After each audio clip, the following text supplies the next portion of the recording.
The death toll has risen after Wednesday's storming of the U.S. Capitol. Flags are at half-staff over the U.S. Capitol and in several states, honoring Capitol Police Officer Brian Sicknick, a 12-year veteran of the force who collapsed after engaging attackers. He's the fifth person to die in the riot. The Justice Department has opened a federal murder investigation. The Arkansas man seen sitting at House Speaker Nancy Pelosi's desk has turned himself in to the FBI for arrest on federal charges. Richard Barnett surrendered at the Benton County Sheriff's Office at 10 this morning.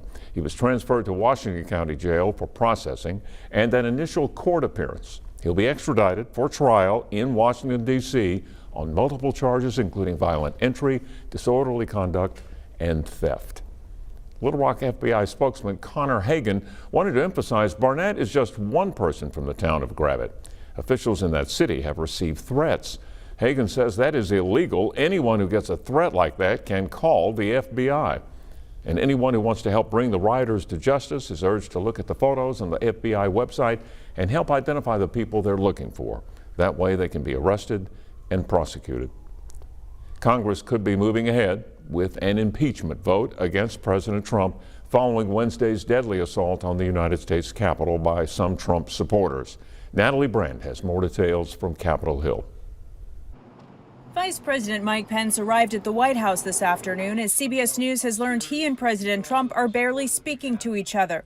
While Democratic leaders have called on Mr. Pence to invoke the 25th Amendment to remove President Trump from office, House Democrats are also discussing moving forward with articles of impeachment. I think the American people have seen enough, and they are ready for us to do the job of impeaching this man. House Democrats say they could vote as soon as next week, but there's limited time for a Senate trial to remove the president before the inauguration. I think it's a ridiculous discussion to have. I've got enough decisions to make about things that can happen rather than to spend time on things that can't happen. Democratic leaders Nancy Pelosi and Chuck Schumer say President Trump needs to be held accountable for the assault on the Capitol by rioters supporting him. Speaker Pelosi says she's speaking this afternoon to President-elect Joe Biden about impeachment. We're going to do our job, and the Congress can decide how to proceed with theirs. President Trump released a video last night condemning the violence more than 24 hours after the assault. Despite weeks of calling the election rigged, he now says it's time for unity. A new administration will be inaugurated on January 20th. My focus now turns to ensuring a smooth, orderly, and seamless transition of power. But the president did not specifically concede and says he will not attend President-elect Biden's inauguration. Natalie Brand, CBS News, Capitol Hill.